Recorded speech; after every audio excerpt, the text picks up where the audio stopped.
ओम शांति। आज से हम 1973 की अव्यक्त मुरलीज कर रहे हैं और हमने इसकी समरी भेज रहेंगे। पहली मुरली है 18वीं जनवरी की। इस मुरली का टाइटल है समानता और समीपता। यानी बाबा कह रहे हैं समानता अर्थात क्या है और कैसे हम बाबा के समीप रह सकते हैं। तो बाबा इसमें पहले ही प्रश्न पूछ रहे हैं कि बच्चे क्या तुम मेरे सम्मान, बाप सम्मान, आप में 3 बातें होनी ज़रूरी है ना। वो है स्वमानधारी, स्वदर्शन चक्रधारी और निर्माण। और बाबा कह रहे ये जो टाइटल्स है ये स्व का मान यानी आत्मा मान फिर धारणा करना, यह है स्वमानधारी।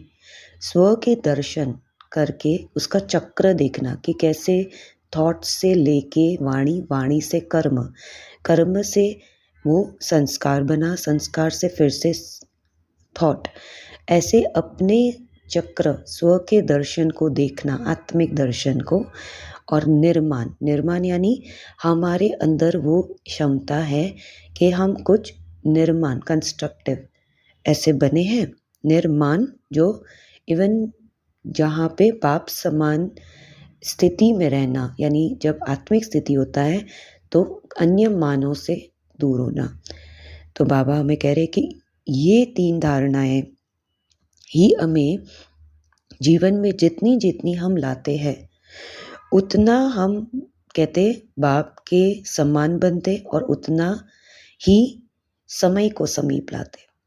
कितनी सुंदर बात बाबा कह रहे कि समीप लाने का, समय को समीप लाने की एक ही मुख्य बात है, वो है धारणा। धारणाओं में 3 बातें, स्व मान, आत्मा मान धारी, है ना। दूसरा स्वदर्शन चक्रधारी और निर्माण, जिसमें कोई और इच्छा नहीं है, मान की भी इच्छा ना हो।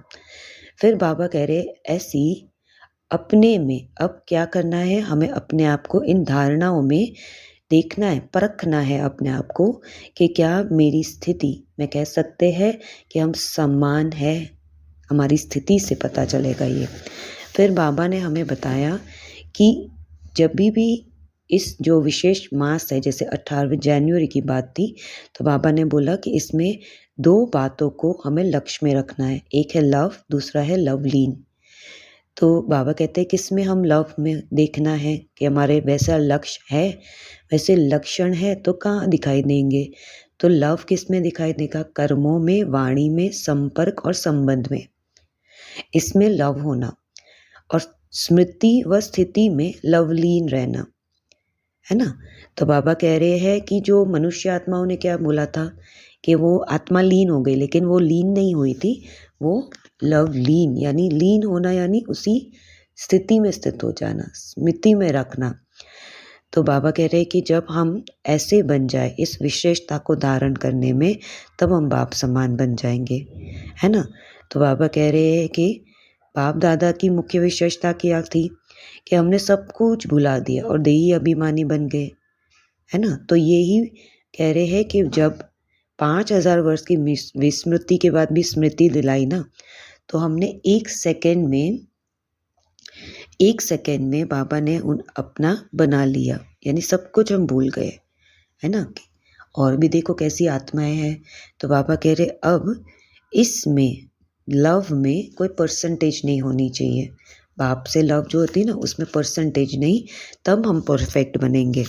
तो बाबा हमें कह रहे हैं कि इस प्यार को जगाना ही हमें अनेक आत्माओं को भाग्य को जगा सकते हैं और लक को जगा सकते हैं। और बाबा कह रहे हैं कि लव ही लौकी की है, यही मास्टर की है। और बाबा कह रहे कैसी भी दुर्भाग्यशाली आत्माएं हैं, वो कैसे भाग्यशाली बनती हैं, वो बनती है जब उसमें मास्टर की हो। मास्टर की क्या है, लव। और लव किससे जुड़ा होना चाहिए, बाबा से। तो तब जब हम इन सब में लव होंगे, इस लक्ष्य को ला पाना है। और बाबा कह रहे बाप से जब लव जुड़ता तब बुद्धि का ताला खुलता। फिर बाबा ने हमें कहा कि अगर देह या कोई भी वस्तु में अपनापन फील हो रहा है या लव है, तो हमारी स्मृति स्थिति भी बाप समान नहीं रह सकती। और बाबा कह रहे इसमें क्या हो जाता है कि बाप के साथ जो प्यार है ना, उस परसेंटेज में कमी हो जाती है। और जब तक हम उस परसेंटेज में कमी रखेंगे, तब तक हमारे अंदर वो 3 धारणाएं जो बाबा ने शुरुआत में कही, स्वमानधारी, स्वदर्शन चक्रधारी और निर्माण, ये धारणा हम एकदम पक्की नहीं कर सकते। और उसी स्थिति से जब हम सम्मान नहीं बन सकते तो समय को समीप नहीं ला सकते। इसीलिए हमें अपने आप को ये चेक करना है कि अपनेपन को मिटाना ही बाप की समानता को लाना है। बाबा कह रहे अब परसेंटेज वाला नहीं बनना कि कुछ परसेंट किसी आत्मा से प्रेम है, कुछ परसेंट बाप से है। बाबा कह रहे वो परफेक्ट नहीं है। और बाबा कह रहे परसेंटेज यानी कोई ना कोई डिफेक्ट है। और बाबा कह रहे अपने आप यही चेकर बन अपने आप को चेक करना है और देखना है कि मैंने अपने आप को कितना परफेक्ट बनाया, जिसमें डिफेक्ट कहीं नज़र ना आए। और बाबा कह रहे इसके लिए एक ही वे है, एक ही तरीका है, वो है बाप के साथ लव में लीन रहना। उतना बाप के समान व बाप समान बन जाएंगे। और बाबा ने अंत में हमें बताया कि हम सब ड्रामानुसार निमित्त बने हैं, तो बाबा ने हमें वही वरदान देते हैं, तत्वम, यानी तुम भी मेरे जैसे।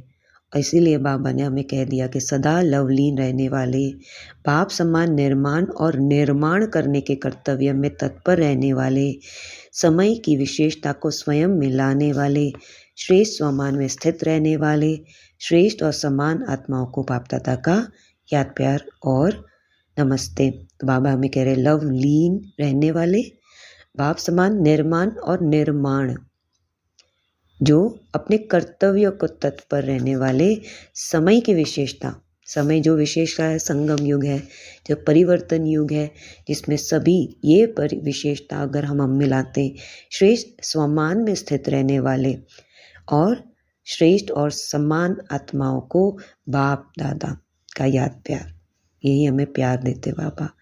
तो अब इस वाणी को हम समझेंगे कि कोई भी वस्तु या देह में अपनापन ना हो, तब क्योंकि वो अगर है तो बाप में परसेंटेज है। तो बाबा ने बोल दिया अपनेपन को मिटाना, जहाँ मैं अपना कुछ भी टाइटल यानी हमें सब कुछ त्याग देना, यही है बाप से सच्चा प्यार। और बाबा ने 2 मुख्य लक्ष्य रूप सामने रखने के लिए, एक है लव, दूसरा लवलीन।